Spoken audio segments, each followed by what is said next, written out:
무더운 여름이 계속되고 있는 요즘, 다들 잘 지내시나요? 저는 시원함을 느낄 수 있는 이곳에서 여름을 보내고 있는 30대 여성입니다. 제가 언급한 것처럼 다른 분들의 이야기를 들을 수 있는 이곳에 제 사연을 공유하려 합니다. 물론 피해 없이 일어나지 않았지만 잘못된 선택을 바로잡기 위해 결정을 내리게 되었습니다. 상대방에게 적절한 경각을 일으켜 주었죠. 이렇게 있었던 일들을 여기서 여러분과 나누고자 합니다. 좋은 얘기는 아니지만 이곳은 익명이 보장되어 있어 마음 편하게 제 이야기를 할 수 있을 거라 생각합니다. 그럼 이제부터 제 이야기를 시작해 보겠습니다. 제가 유복한 집안에서 자랐기 때문에 그때까지만 해도 막힘없이 편안한 삶을 살았습니다. 그러다가 남편을 만나면서 조금씩 제 삶이 변하기 시작했습니다.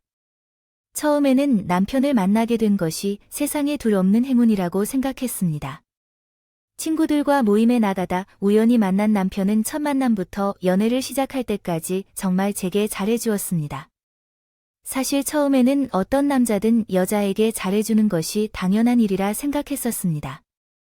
그러나 남편은 제와의 연애가 1년을 넘어서도 2년을 넘어서도 변함없이 모습을 보여 주었습니다. 연애와 결혼을 경험한 분들이라면 여자의 입장에서 나를 만나러 온 남자가 연애 초기와 똑같이 대해준다는 것이 얼마나 큰 의미인지 이해하실 겁니다. 이 남자는 진심으로 나를 사랑하고 내게 헌신할 것이며 나만을 바라볼 것이라는 확신을 주는 것이죠. 나 또한 그랬습니다. 나를 진심으로 사랑해주는 남편과의 확신을 가지게 되었고 빨리 그 사람과 가정을 이루고 싶었습니다. 물론 결혼이라는 것은 서로에 대한 확신이 있더라도 즉시 이루어질 수 있는 일은 아니지만 저희 두 사람은 먼저 현실적인 문제 하나를 해결하기로 결심했습니다. 저희는 부유한 집안이라 결혼 자금이 문제 없었어요. 그래서 결혼 승낙만 얻으면 된다고 생각했죠. 하지만 큰 문제가 될 것으로는 생각하지 않았어요. 예비 시댁에서는 결혼 소식을 기다리는 분위기가 있었고 나이가 많지만 꽤 탄탄한 중견기업에서 일하는 남편이었기 때문에 경제력도 좋았어요. 그래서 남편을 부모님이 반대하실 이유가 없다고 생각했죠. 하지만 결혼 이야기를 꺼내니 큰 반대가 없으셨던 부모님이요. 남편을 만난 이후에 결혼을 반대하셨습니다. 정확히 말하면 엄마와 아빠의 의견을 따르게 했다는 입장이었고 아버지는 남편을 좀 더 만나보라고 결혼을 유예하시려는 입장이었습니다. 저도 그 이유를 알고 있었어요. 남편은 호기심이 많고 사교적인 성격이라고 할 수 있지만 능글맞은 성격이기도 해서요. 그래서 결국 장인어른이 될 우리 친정 아버지를 만나는 자리에서도 큰 긴장 없이 궁금한 것들을 물어보았는데 그게 하필 아버지의 재력과 회사 관련 이야기였습니다. 그러나 아버님, 차고 계신 시계가 한정판 모델이 아니십니까? 네, 그렇긴 한데 이걸 한눈에 알아보시나요? 자네, 시계에 관심이 많은 남자를 보게 되었네. 취미의 끝은 언제쯤인지 궁금하지 않겠니? 그래서 저도 시계 관심이 많은 편이지만 일반적인 회사원으로서 인터넷이나 잡지를 통해 접하는 것이 전부이네. 그런데 아버님의 재산이 제가 상상하는 것보다 훨씬 높은 것 같아. 아, 시계만 봐도 상당히 많은 돈이 들어간다고 알 수 있을 텐데. 저도 만약 그 집안에 시집들게 된다면 그런 종류의 것을 견딜 수 있을지 궁금하네. 뭐, 그럴 수도 있겠지. 나도 전에는 회사원이었으니까 누구나 열심히 노력하고 목표를 분명히 하면 가능성이 열리니까. 그런데 아버님의 회사를 확인해보니 기업 보고서에 나와 있는 정도가 어떨지 궁금하구나. 연매출과 순수익을 보면 아버님의 월 수입이 어느 정도 되시는지 궁금한데요. 그리고 상무나 전무의 월급이 명확하게 나와 있지 않던데 대기업과 비교했을 때 어느 정도 되는지 알고 싶습니다. 왜냐하면 나중에 아버님의 회사에 들어가 일을 한다면 어느 수준인지 알고 싶어서요. 다른 기업들과 비교하고 제 나름대로 내린 결과가 있는데 오늘 아버님 댁을 방문하고 댁을 둘러보니 생각보다 상황이 더 좋아 보였습니다. 정말 부럽습니다. 제가 상상으로만 하던 삶을 실제로 살고 계셔서요. 앞으로는 아버님을 롤모델로 삼아 살아가겠습니다. 많은 가르침과 사랑을 주시길 부탁드립니다.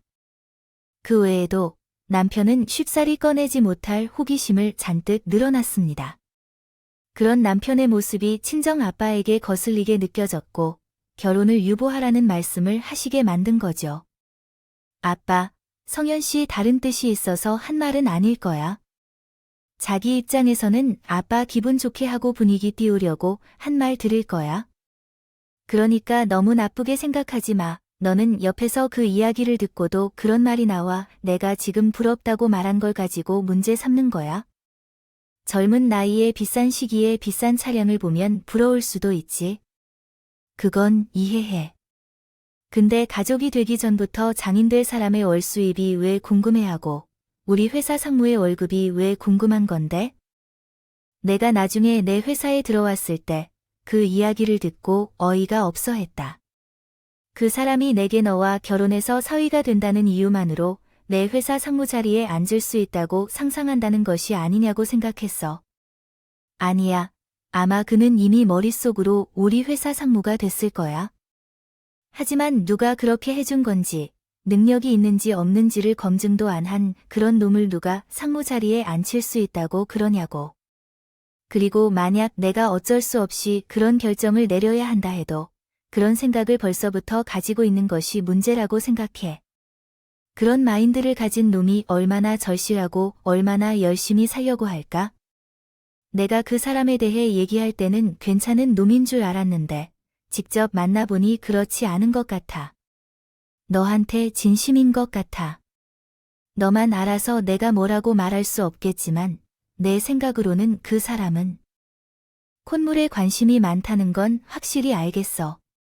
그러니 당장 결혼을 승낙할 수 없다. 너도 성급하게 생각하지 말고 그 사람을 조금 더 만나보면서 어떤 사람인지 확실히 알아봐. 아버지는 남편의 마음가짐이 잘못됐다며 결혼을 반대하셨지만 전 아버지가 남편을 오해하고 있다고 생각했습니다. 그 전까지 남편이 저에게 단 한 번도 돈과 관련된 이야기를 한 적이 없었거든요. 또한 사치를 했던 적도 없었고요. 앞서 말한 대로 성격이 사교적인 편인데 의욕이 앞서서 말실수가 잦았던 탓에 이번에도 장인어른이 될 아버지께 잘 보이려고 하다가 실수했다고 생각했어요. 하지만 저도 잘못 생각하고 있었던 것이에요. 그 사람이 무력이 많다는 걸 놓치고 있었어요. 어쨌든 그 당시에 저는 아빠가 남편을 오해한다고 생각해 끝까지 결혼하겠다고 고집을 부렸고 아빠의 오해를 풀려고 노력했습니다. 그 결과 아빠는 우리의 결혼을 승낙하셨지만 한 가지 조건을 걸으셨어요.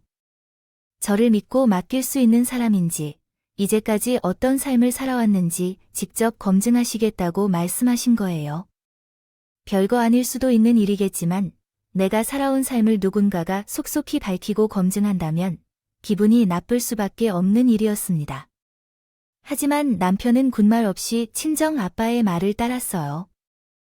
이후에는 인사청문회와 같이 아빠의 검증이 시작되었고 남편은 검증에 필요한 모든 것을 아빠에게 제공했습니다. 어린 시절에 쓴 일기장부터 지인들까지 말입니다. 그러한 과정에서 눈에 불을 켜고 남편을 검증한 친정 아버지께서는 자신이 생각한 것보다 더 믿을 수 있는 사람이라고 판단하여 우리의 결혼을 진행시켰습니다. 이후 상견례와 결혼식은 모두 별다른 문제 없이 잘 치루어지고 남편과 저는 행복한 결혼 생활을 이어가게 되었습니다. 결혼 후 신랄한 케미를 이어가지 못해 아이를 가지게 되었지만 그때까지는 아무런 문제가 없었습니다. 우리는 이상적인 집안 모습을 보여주었지만 결혼 생활이 시작된 지 3년이 조금 넘어가자 남편이 불만을 털어놓기 시작했습니다.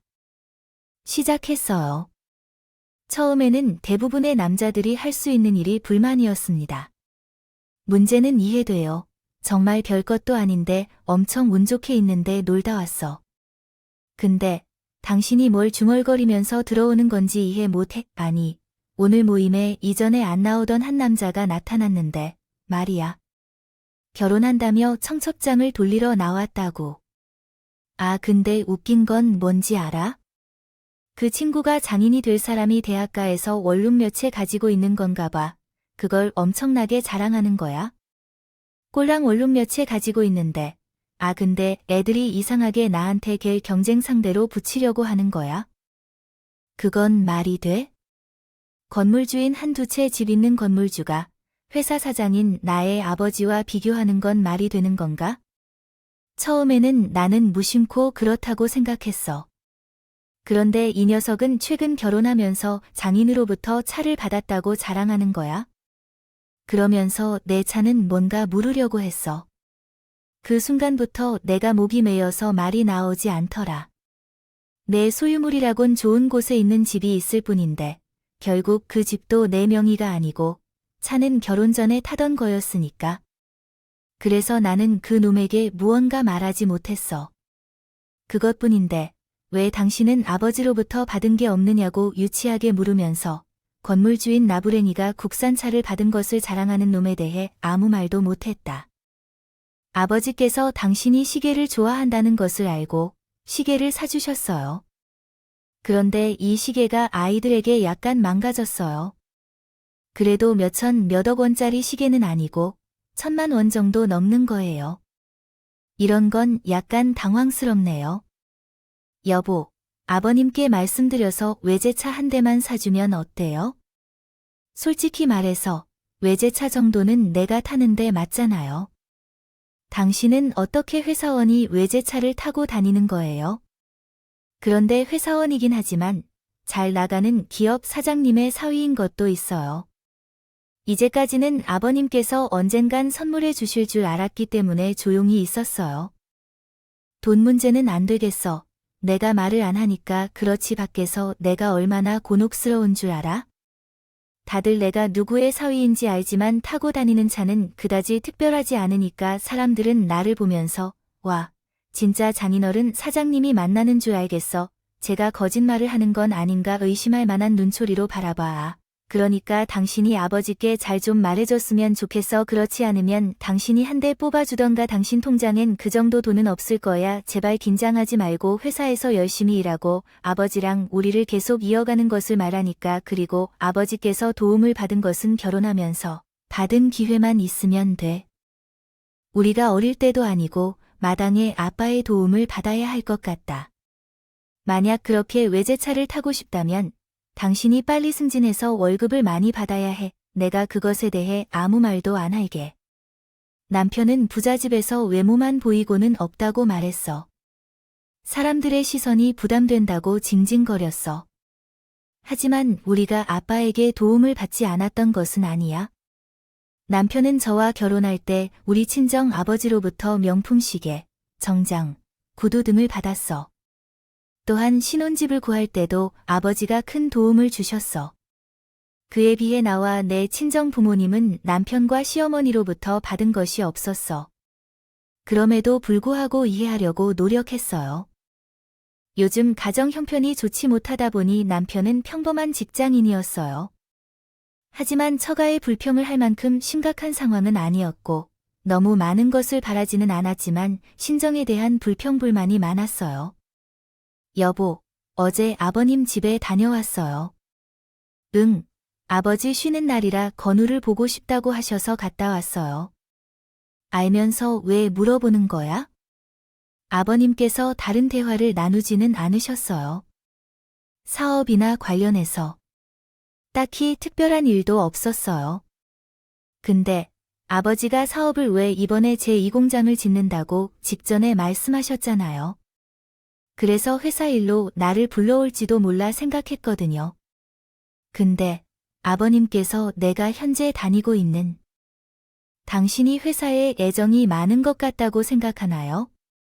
그래서 날 부르고 싶은데 먼저 말을 못 꺼내시나요?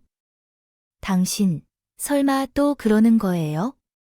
지금 다니고 계시던 회사를 그만두고 아빠의 회사에 들어가려는 그 말이죠. 내가 말했잖아요. 아빠의 회사에 당신이 들어갈 자리가 없다고 했거든요. 그래서 만약 당신이 아빠의 회사에 들어간다고 가정하면 거기서 어떤 일을 할 거라고 생각하나요? 당신의 대학 전공과 지금 다니는 회사의 업무 분야가 전혀 다르기 때문에 아무것도 모르겠죠. 그런데 왜 맨날 아빠가 안 불러주신다고 난리를 부리는 건가요? 아버님이 언젠가는 사위인 저로서 회사를 물려주려고 아빠가 불러주실 텐데, 그게 맞나요? 언젠가 예상했듯이 그러는 거야? 아, 그리고 직접 경험을 쌓아가는 게 뭐라고 생각해? 나는 아버지로부터 경영을 배우면 된다고 생각해. 당신은 왜 아버지의 회사를 계속 이어받아야 하나? 우리 언니가 아버지의 회사에서 일하고 있는데 혈연 관계를 떠나서 이미 그 회사에서 오랫동안 일하고 있는 우리 언니가 회사를 계승하는 게 맞는 것이지. 당신은 왜 그것을 계승해야 하는 거야? 그리고 내가 말했듯이 진짜 아버지한테서 배우고 경험을 쌓고자 한다면 아버지를 찾아가서 말해보라고 했잖아. 아버지 앞에서는 아무 말도 못하면서 왜 나한테는 난리를 피우는 거야? 당신은 아버지 앞에서도 회사 관련 얘기를 못하면서 현재 다니고 있는 회사도 잘하고 있느냐고 해. 이렇게 다시 나태 산정하는 게 더 좋을 것 같아요. 다녀. 처형은 어떻게 아버님의 회사를 물려받게 될지 나도 잘 모르겠어.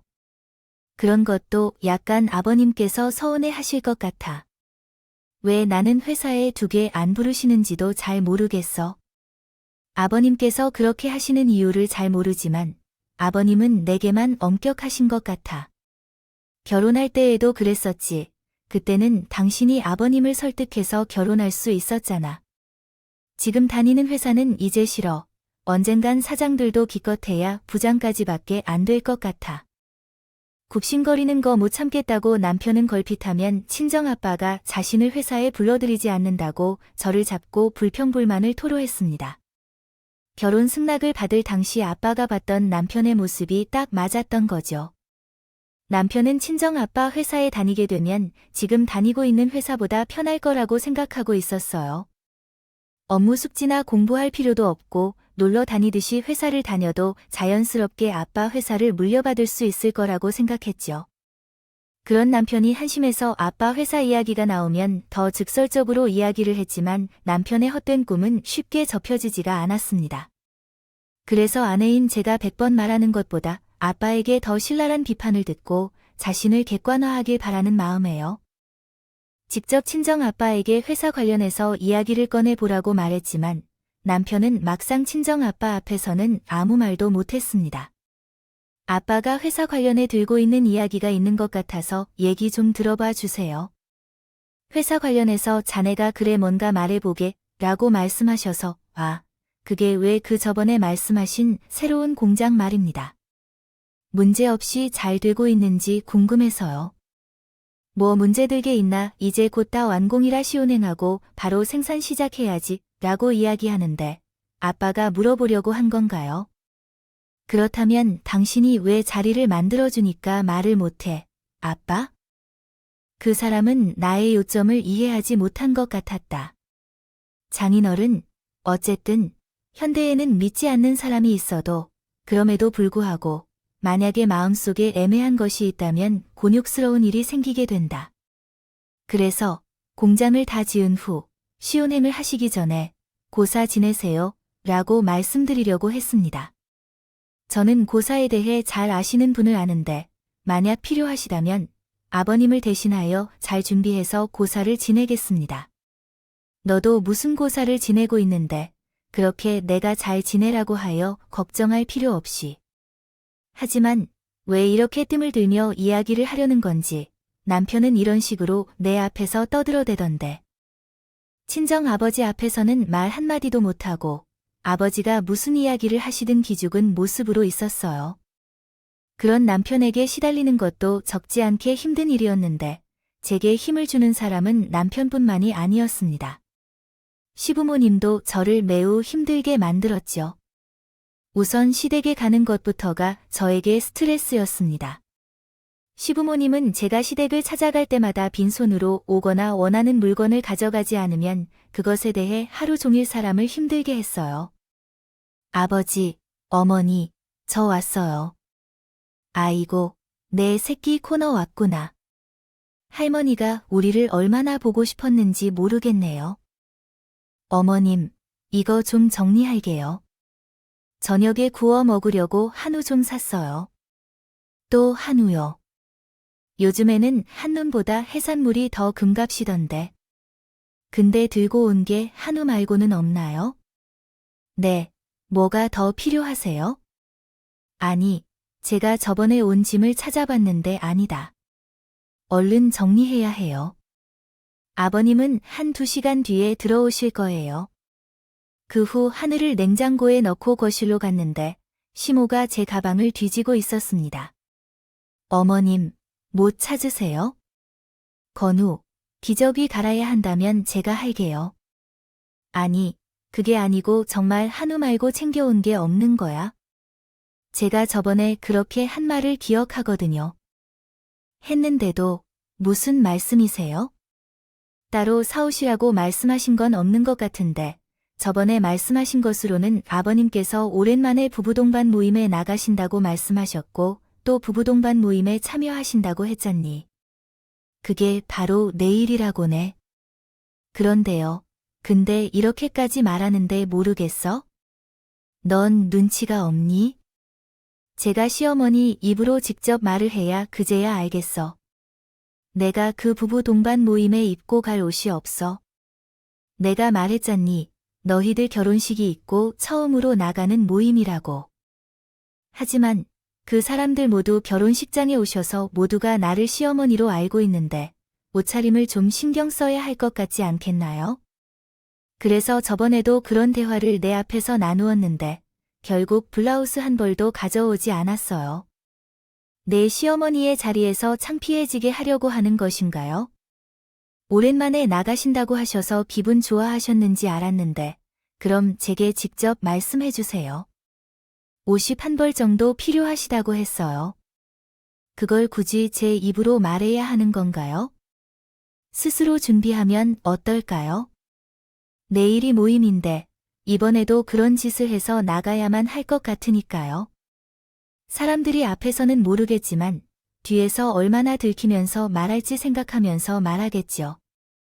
아들이 부잣집 딸과 결혼했다는 소식 들었더니 옷에 대해 물었더니 부잣집 며느리가 가난한 시부모님을 위해 어떻게 아는지 다가오는 말들은 별로 참을 수 없겠고 맞지 않은 말들이 쏟아지겠죠. 라며 그러더군요. 그렇다면 지금이라도 앞으로 오세요. 내일 입고 나갈 옷을 제가 선물해 드릴 테니 원하시는 것이 무엇인지 말씀해 주세요. 이런 식으로 말했을 때 시모와 시부가 당장 해결할 수 없는 상황이었거나 시댁을 떠날 이유로 짜증을 내는 것 같았고 입을 다물고 있던 적도 많았죠. 어떤 때는 일을 하지 않고 하루 종일 곁에 있으면서 이야기만 하는 경우도 있었습니다. 사람을 짜증나게 하는 방법이 여러 가지가 있다는 것을 시댁에 들어와서야 알게 되었습니다. 그래도 그런 일들은 제가 며느리이기 때문에 이해할 수 있었어요. 선물을 받고 좋아하는 시부모님의 얼굴을 보면 누구든 기분이 좋잖아요. 며느리로서 제 역할을 한 것 같아 뿌듯하고 하지만 진짜 문제는 시부모님이 우리 집을 팔아 지인들에게 지킬 수 없는 약속을 남발하고 다닌다는 것이었죠. 연정아, 너희 아버님의 회사는 9일란이 없니? 요즘 뉴스를 보면 대기업이 아니면 다들 9일란에 힘들어 한다고 하던데. 저도 자세히는 모르지만 아버지가 다니는 언니 이야기를 들어보면 걱정할 정도는 아니라고 하더라고요. 아주 오래된 회사이기도 하고 업계에서는 알아주는 곳이기도 해요. 아직도 경쟁률이 꽤 높은 것 같아요. 그래, 회사 일이라는 게 언제 어떤 일이 일어날지 모르고 사람이 급하게 필요할 때가 있을 텐데요. 네, 아버지와 사돈 처녀에게 일할 사람이 필요하지 않냐고 물어보지 않으려고요. 왜냐하면 설마 어머니의 지인분에게 부탁이라도 받으셨을까봐 취업 관련해서 말이지요. 그게 말이죠. 아, 진짜 괜찮은 청년이 있어서 그래요. 설마 내가 아무 사람이나 데리고 와서 당신에게 이런 부탁하겠어요? 그 집 어머니도 그렇고 바깥 양반들도 사람이 괜찮아요. 그런 사람들 밑에서 자란 자식은 얼마나 괜찮겠어요? 아, 진짜 괜찮은 청년인데 자기가 욕심이 많아서 다른 회사를 거절하다 보니까 나이를 들었네 라고 하더라고요. 나이만 빼면 거의 다 갖춘 사람이에요. 그러니까 아버지에게 조언을 구해 좀 부탁드려도 될까요? 취직을 도와주실 수 있을까요, 어머님? 요즘에는 회사에서 그런 일이 안 돼요. 그리고 사람이 부족한 회사라면 모르겠지만 열심히 준비하고도 취업에 실패하는 사람이 많은 회사도 있어요. 어머님, 무턱대고 취업 관련 부탁을 해와도 이야기가 끝나는 게 아니에요.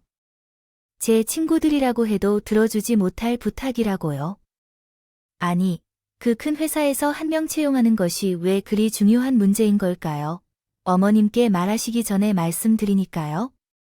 가진 게 많은 사람들이 힘든 사람들을 도와주지 않는다고 하면 어떻겠어요? 시부모님의 얼굴도 있는 마당에 이미 우리 사돈이 되신 분이 대단한 분이라고 취업을 확실히 시켜드리겠다고 호안을 했었는데 이제 와서 어떻게 할지 말이죠. 내가 이렇게 나오면 앞으로 민철이 어머니를 어떻게 볼까 요런 식으로 나가면 내 은인으로 여겨지는 지인들과의 연이 모두 끊어질 거야. 거짓말쟁이로 칭해받는 것과 남들이 하는 말들은 다 받아들이게 되는 걸까? 사실 취업 추천과 다름이 없지만 더군다나 능력이 확인되지 않은 사람을 어떤 식으로든 회사로 보내는 건 아예 곤란하단 거죠. 게다가 비록 친정 아버지께서 그런 부탁을 하더라도 들어주실 리가 없으실 분입니다. 말을 전한 제가 욕이란 욕은 다 들은 것 같아요. 몇 시간 동안 혼나는 일이었죠. 그런데 시모와 시보는 뭐가 잘못된 일인지 이해를 못하는 것 같더라고요. 사업을 친목으로 따지는 정도로 생각하는 것 같았어요. 하지만 그것뿐만이 아니었어요. 시부모가 감당할 수 없는 말을 했고 그런 경우가 더 있었어요. 상현아, 이제 말 좀 꺼내봐라. 여보.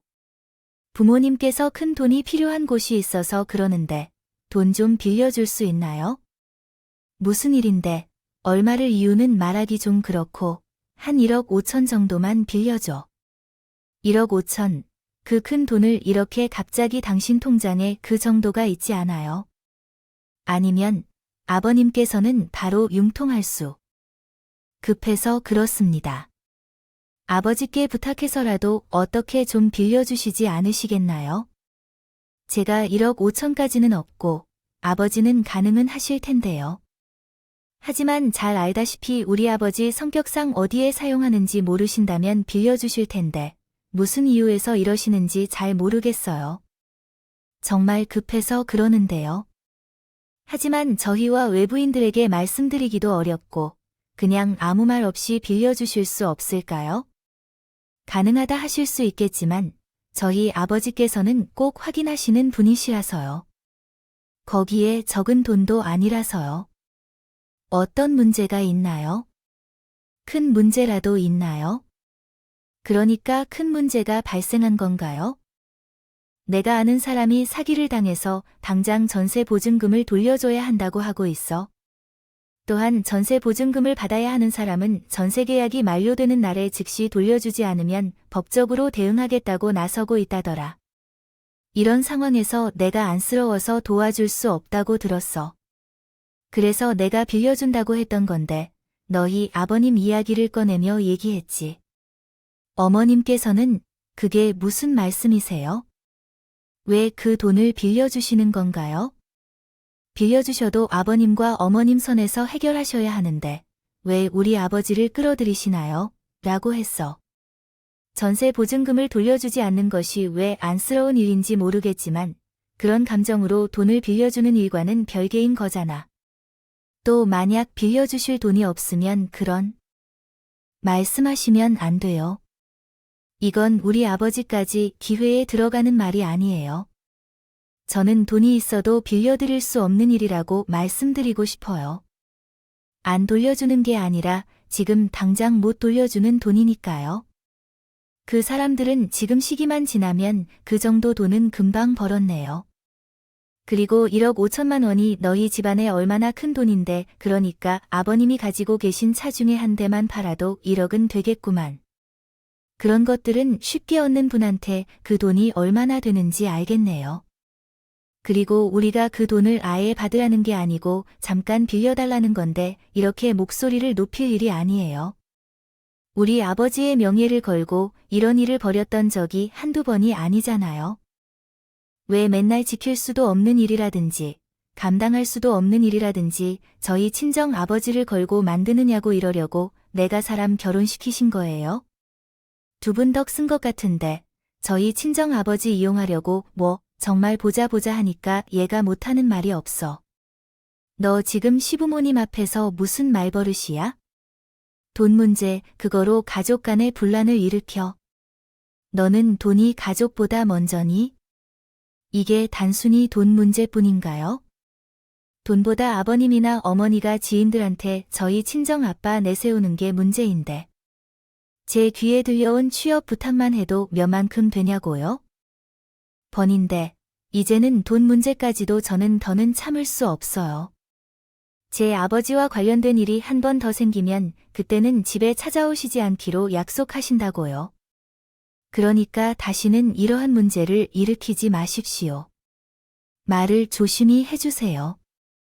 우리 집안 관련 어떤 얘기든 언급하지 마십시오. 그렇게 소란을 일으키면 시보와 시모 둘 다 한동안은 조용해졌습니다. 자신들도 할 말이 없었고 어디가 잘못된 건지 제 눈치를 살펴봤습니다. 하지만 그러한 이해할 수 없는 태도를 가진 시부모님을 대면한 이후 말이 안 통하는 상태로 집에 들어오더라도 마음 편하게 쉴 수 없었습니다.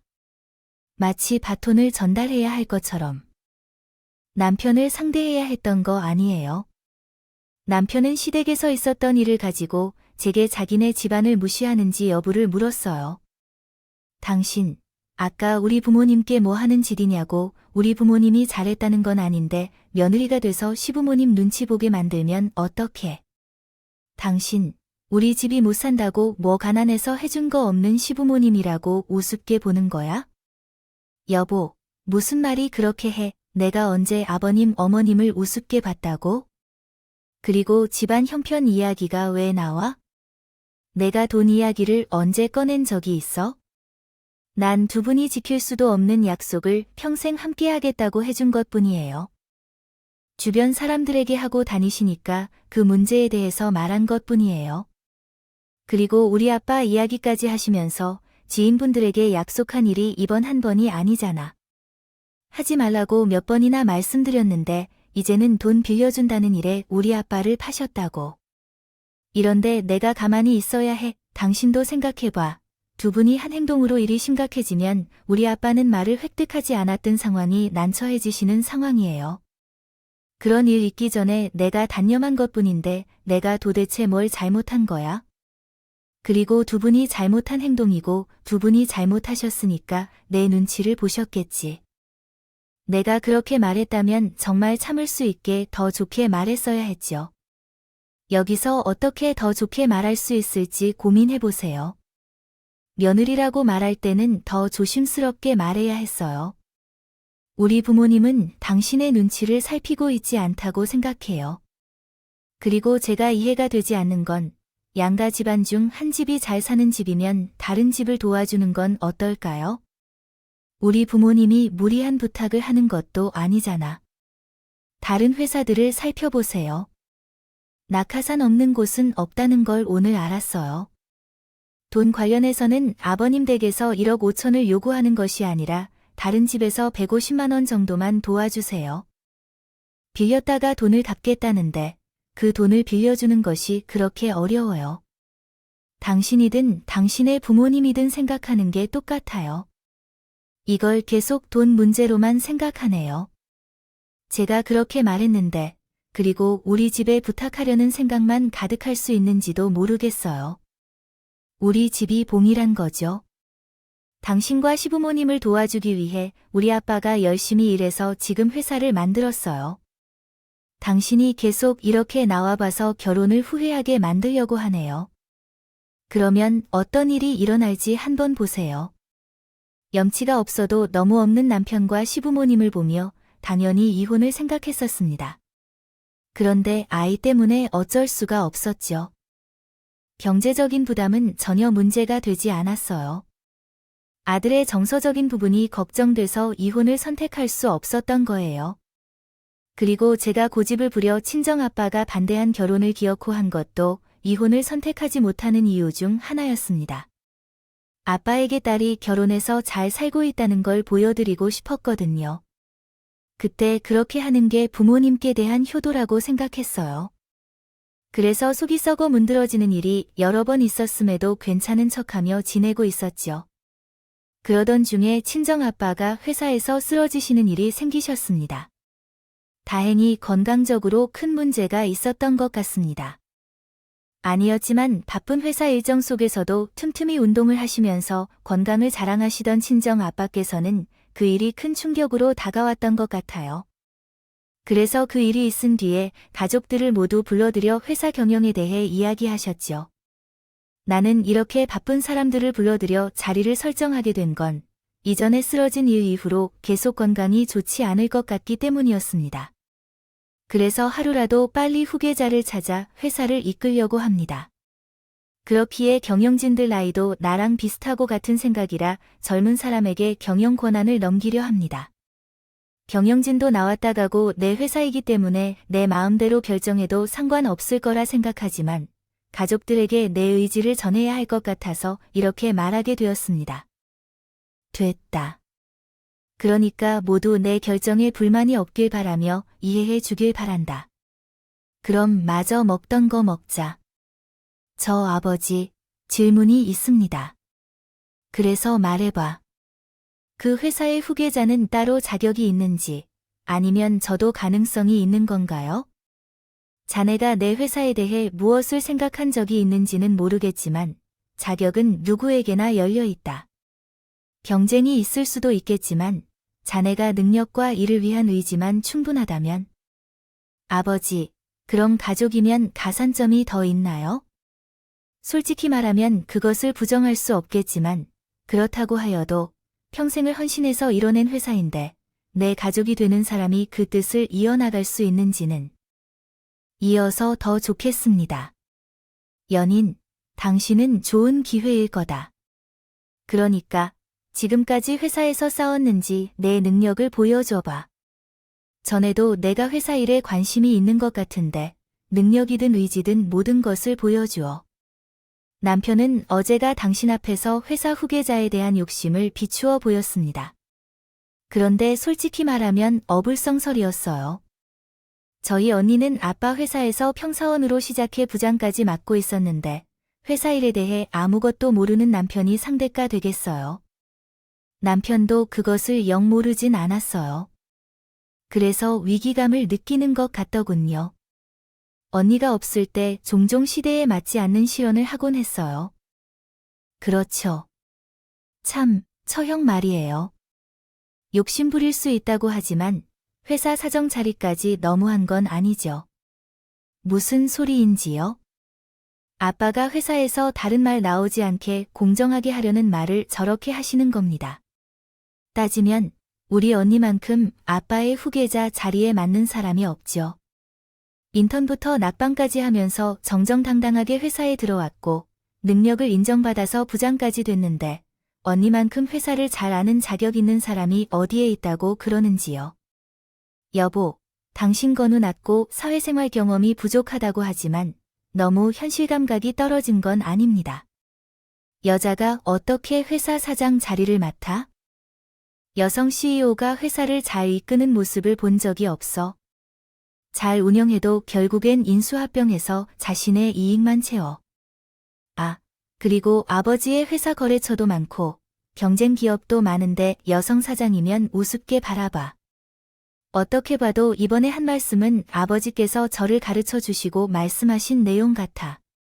이번에 내가 아버지 일에 진심이라는 것을 보여주고 눈독도 높이 받아야 해. 당신 헛된 생각 마. 누가 나 언니가 아니라 해도 당신은 아버지의 고려 대상이야. 제 말에도 남편이 헛된 꿈을 포기하지 않았는지 우리 아버지께 여쭤봐. 언니가 회사 사장 자리를 맡게 되면 걱정할 일이 여기서 끝나지 않을 거란 것을 생각해봐. 우려를 표명했습니다. 어쩌다 보니 후계자 일로 상대가 되지도 않던 남편과 언니의 경쟁이 과열되게 됐죠. 그런 분위기 속에 남편은 저희 친정아빠께 어필을 하고 싶었는지 회사를 자기 마음대로 퇴사하고 대학원 수업과 경영 공부를 시작했어요. 당신 뭐 해?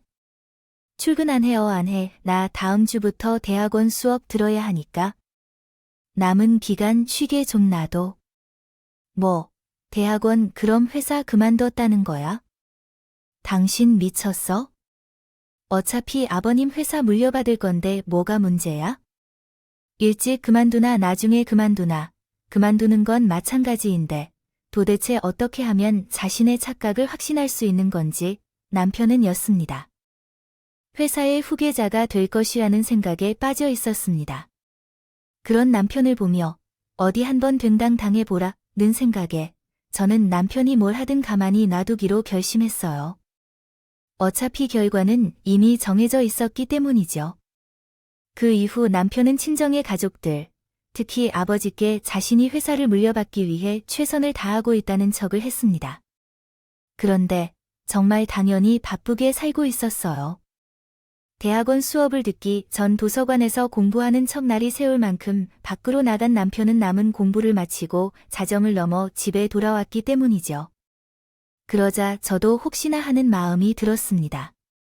친정 아버지가 새로운 사위의 모습을 보고 많이 좋아하셨다면 그런 아빠를 보고 남편은 더 자신만만해졌어요. 그래서 애썼어요. 그러다가 언니가 갑자기 유학을 준비하기 시작해서 급히 한국을 떠났어요. 그 소식을 듣고 온 남편은 자신이 회사의 후계자가 됐다고 생각하며 기뻐했어요. 당신, 알고 있었지?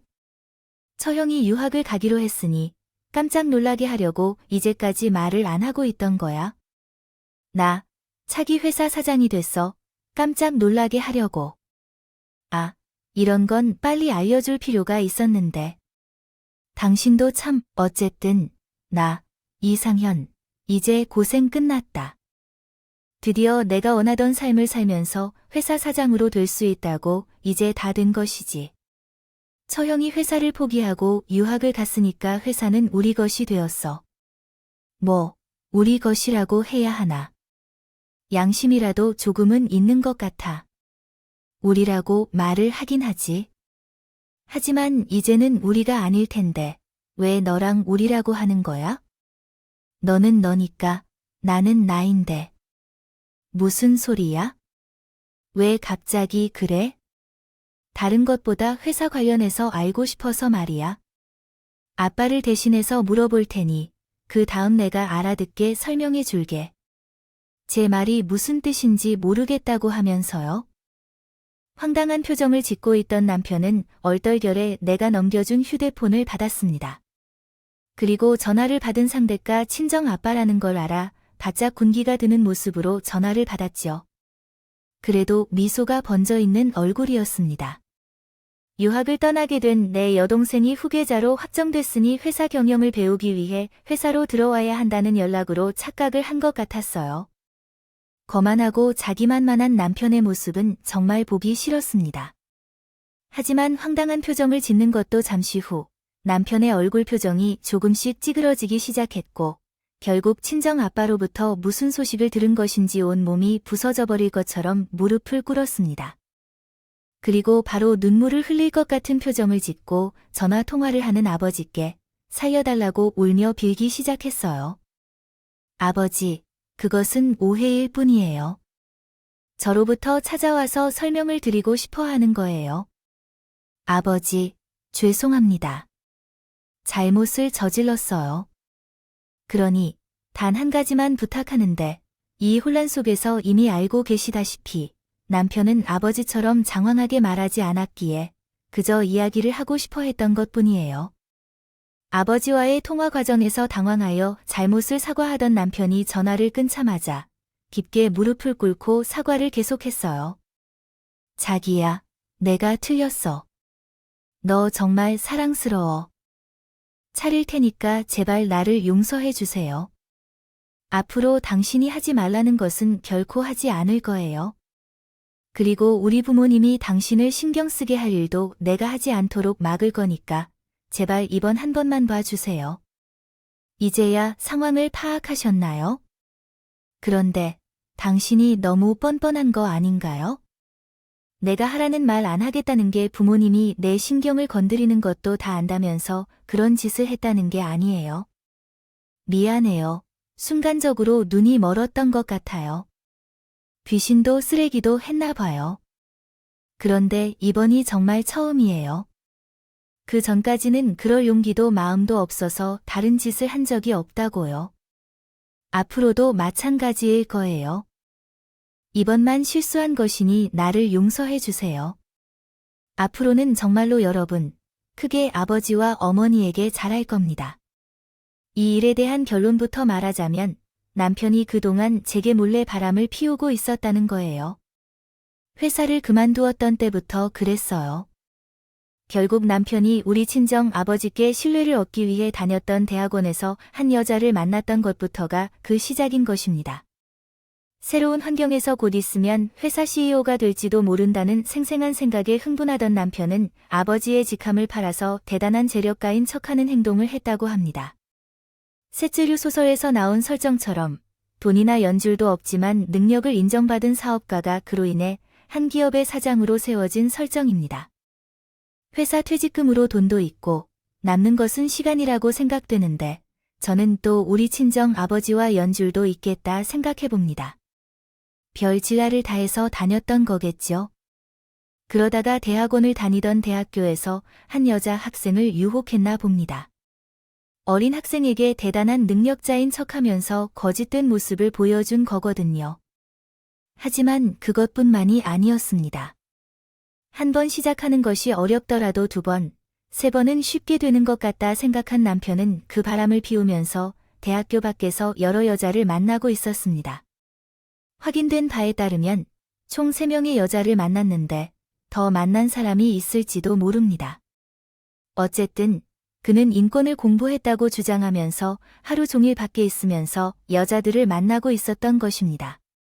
그렇지만 다른 사람을 속일 수 있는 능력이 너무 잘 되었나 봅니다.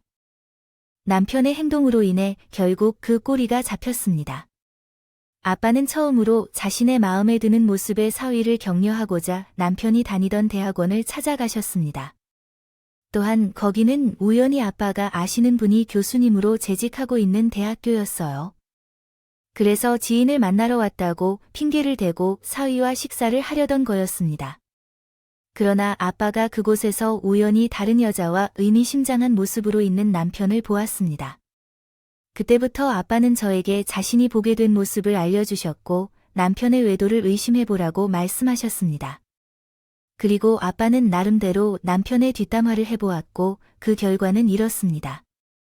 조금 전에 이미 언급했듯이 남편이 여자 3명과 바람을 피운다는 사실에 대해 말씀드린 적이 있었습니다. 아버지는 제게 곧바로 이혼을 준비하라고 말씀하셨고 저 또한 바람을 피우는 남편과 함께 더 이상 살 생각이 없었습니다.